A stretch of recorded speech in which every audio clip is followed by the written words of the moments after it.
So, it started back at home, where I lived most of my life. I just finished showering. I headed to the dining room for our second meal, a lightly seasoned beef patty with a side of potatoes and peas, all grown from our garden, and water to drink only. And it was then that everything started. Midway through my meal, I instantly became lightheaded and viciously nauseous. Everything around me intensified. The light in the room became blindingly bright. The walls appeared to move in closer and closer, and every conversation happening in the room distorted into a single loud scream. It was as if death tried all it could to pull me out of this world right then and there. Suddenly, the immense pressure ended and I vomited everything right in front of me. At once, the room's attention turned to me. It happened all so fast. Before I could react to it all or wait long enough to be dealt with, I banished myself into one of our bathrooms and locked myself within.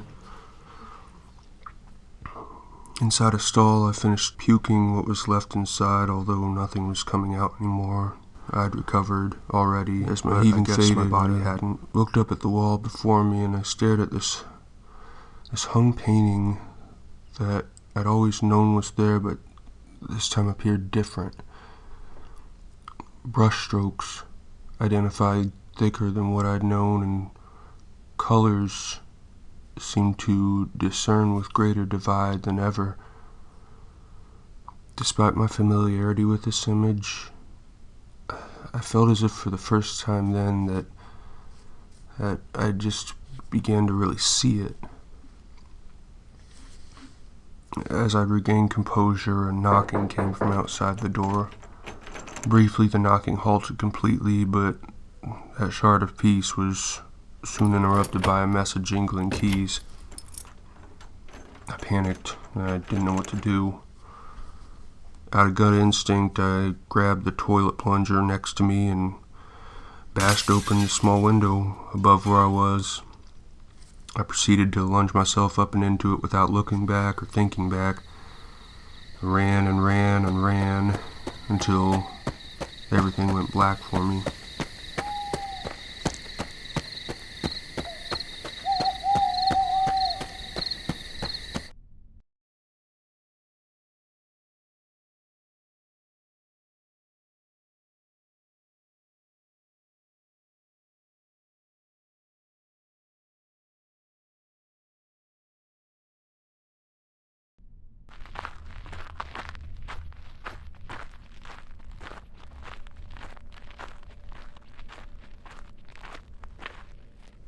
I eventually found and walked along a road somewhere out in the barren. I hadn't really interacted with the exposed world much, so I was afraid of my exposure, but I remained justified in my actions. It was much needed for me to do this. Barely any cars, trucks, airplanes, or people. I passed by the odd home here and there, but still nobody. The stretch of asphalt was endless and could have taken me to the end of the world, it seemed. Eventually, I reached a lone filling station where I saw an elderly man filling up his truck.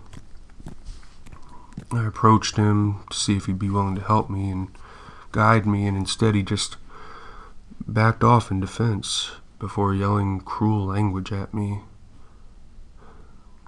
I don't know why, but he was defending himself for no reason at all. I hadn't done a thing to him. It made me feel terrible. I've been corrected many times before, but not for no reason. And despite his hostility, he left me some money before sternly telling me to go help myself, as if he had authority of me. I entered the convenience store and was greeted by a woman behind the counter who was a lot more pleasant than the man I met outside. I I scrolled through each aisle of shelves for something to eat, but it all seemed suspiciously detrimental to my health, even though I was severely in need of a meal. I came to settle on some mini cherry pies, the ones coated with glazed sugar. I vaguely remember enjoying them in my youth. I also purchased a gallon jug of water and, curiously, a pack of Newport menthols, which I remember my father enjoying in those times as well.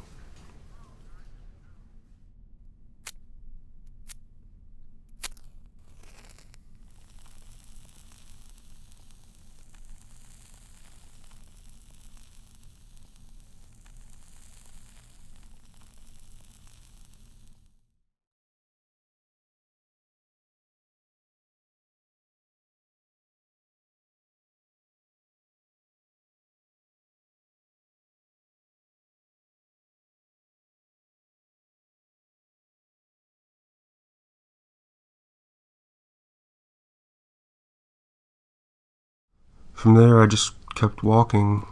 There wasn't a lot on my mind during all this, and gradually my concerns of being out like I was subsided. As I continued on, I calmly observed alterations in terrain, my surroundings, and the weather. Grass turned into gravel, and the sky changed saturation. Structures made of steel or concrete appeared more dilapidated than I'd seen in photographs and movies. Despite this, everything appeared fine. Air quality seemed the same, if not better, than it was back home.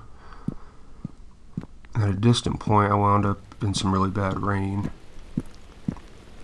My clothes became soaked from head to toe, and the force of wind not only made it hard to walk in any direction, but was relentlessly punishing on my skin.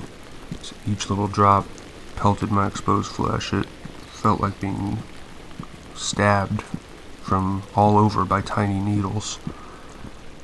I was surprised to escape it without any cuts or other lacerations, but for as harrowing as it was to be caught in, I couldn't feel much agony either. There was nowhere I had to be, and eventually it stopped. I finally reached a small town whose name I never learned.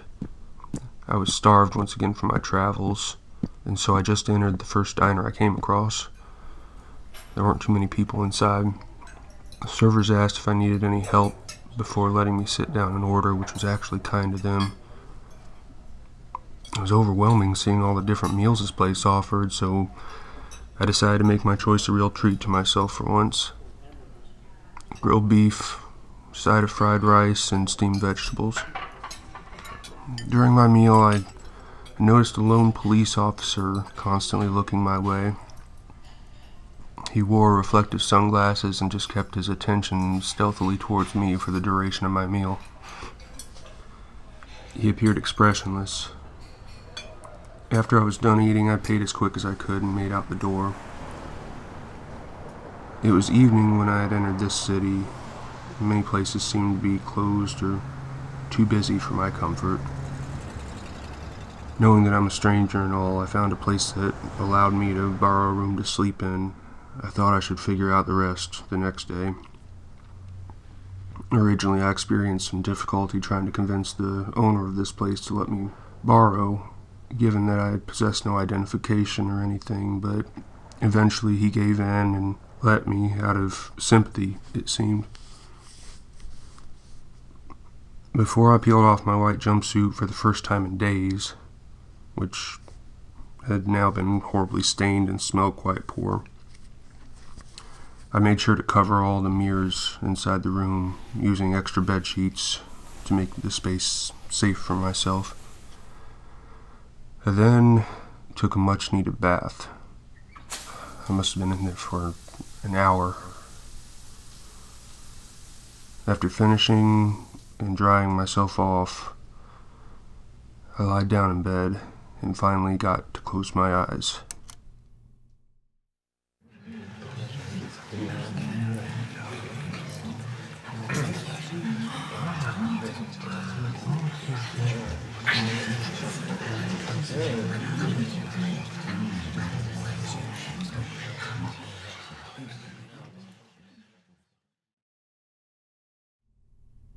Sometime in the middle of the night, I was awoken by a gentle knock at the door.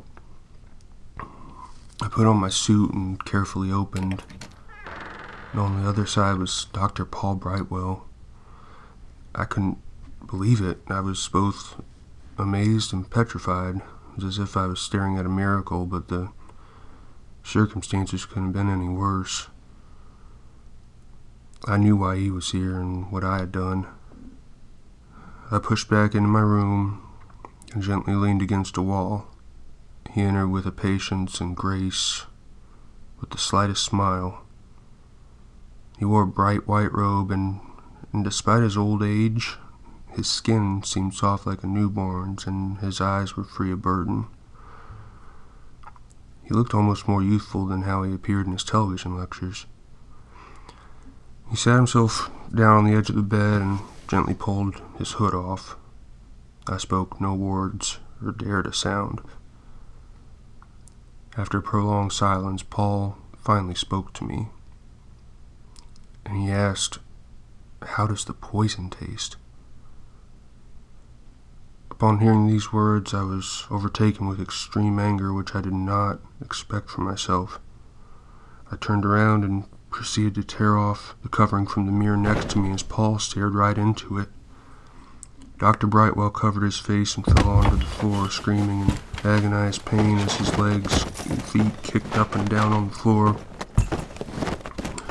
And then, what I never could have foreseen, in the slits of his fingers covering his eyes, blood began to seep through, first in small spurts and then in growing pools.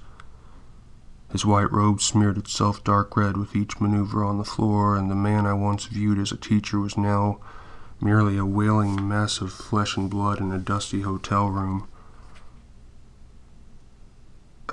I knew I couldn't stay here much longer.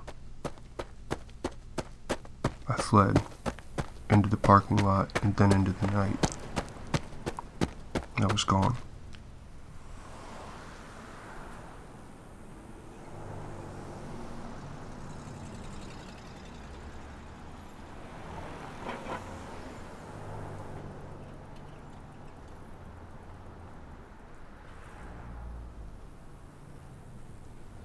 I managed to exit town and found myself once again walking along a barren land, accompanied by a road only.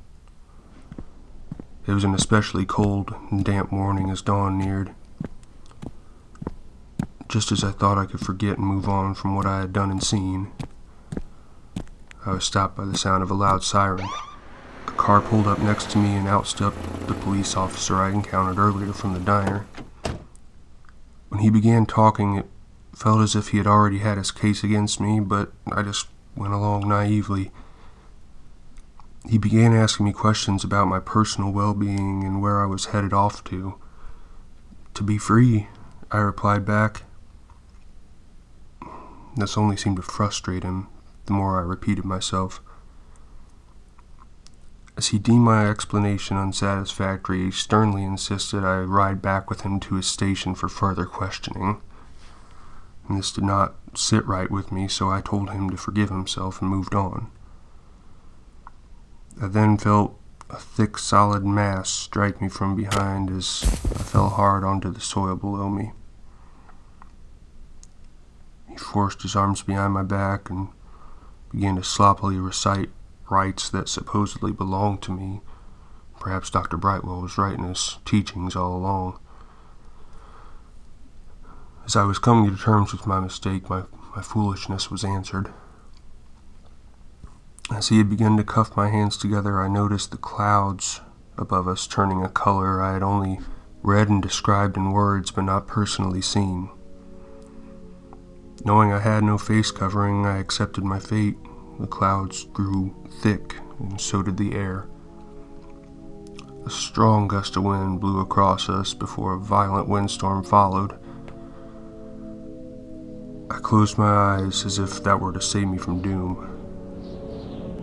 Next, I heard the sound of toxic gas releasing into the atmosphere before the weight of the man on top of me slackened and a lifeless thud hit the ground next to me.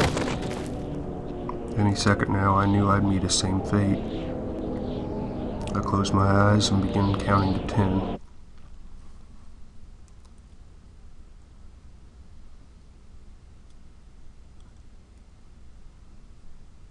I then awoke from what seemed to be a prolonged nothingness.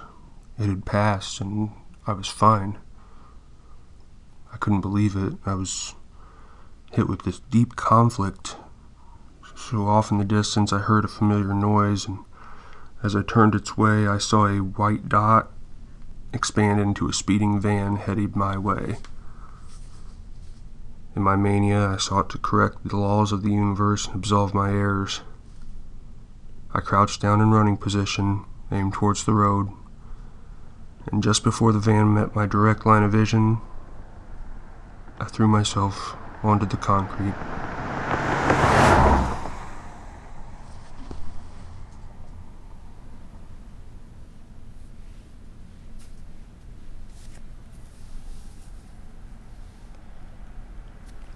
Well, I'm simply grateful that you're still here with us today.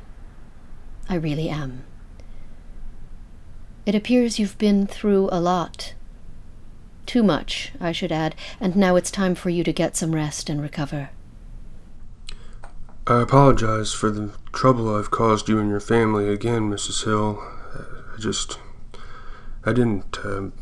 Please be kinder to yourself is all I ask. That goes for all of us. There is already too much unnecessary hurting in this world for us to be committing self-flagellation. Now, are you ready to begin living? Yes, ma'am.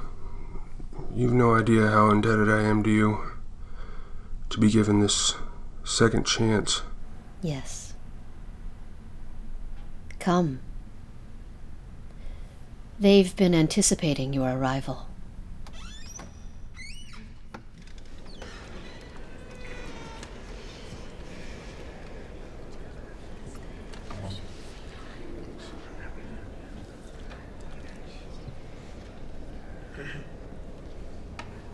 Please rise.